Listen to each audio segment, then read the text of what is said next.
বিশ্বের প্রথম কৃত্রিম ভাসমান দ্বীপ নির্মাণ করছে চীন। চীন বিশ্বের প্রথম বিশেষ ধরনের কৃত্রিম ভাসমান দ্বীপ নির্মাণের ঘোষণা দিয়েছে, যার ওজন নির্ধারণ করা হয়েছে প্রায় ৭৮,০০০ টন।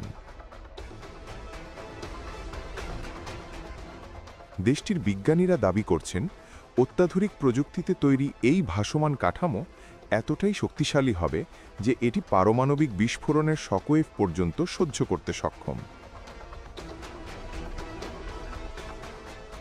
২০২৮ সালের মধ্যে এর নির্মাণ কাজ সম্পন্ন হওয়ার সম্ভাবনা রয়েছে।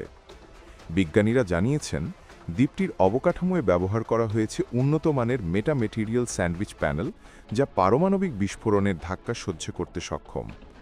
একই সঙ্গে ৬ থেকে ৯ মিটার উচ্চতার ঢেউ এবং ক্যাটেগরি ১৭ পর্যন্ত প্রবল ঝড় মোকাবিলার ক্ষমতা থাকবে এই কৃত্রিম দ্বীপের।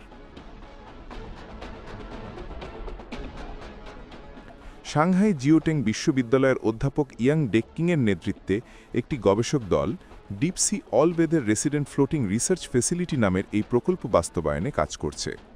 তাদের মতে, এই ভাসমান প্ল্যাটফর্ম গভীর সমুদ্র গবেষণা, পরিবেশ ও আবহাওয়া পর্যবেক্ষণ, নতুন প্রযুক্তি পরীক্ষা সহ বিভিন্ন বৈজ্ঞানিক গবেষণায় ব্যবহার করা হবে।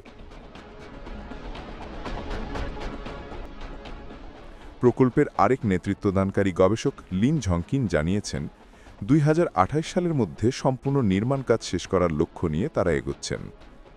প্রকাশিত তথ্যে বলা হয়েছে, কৃত্রিম দ্বীপের দৈর্ঘ্য হবে প্রায় ১৩৮ মিটার এবং প্রস্থ ৮৫ মিটার, যা দেশটির বৃহত্তম বিমানবাহী রণতরীর আকারের সমান। এর ওজন নির্ধারিত হয়েছে প্রায় ৭৮,০০০ টন।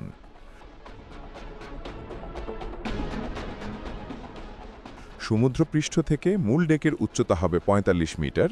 এছাড়া ২৩৮ জন মানুষ ৪ মাস ধরে কোনো বাহ্যিক রসদ ছড়াই এখানে অবস্থান করতে পারবেন।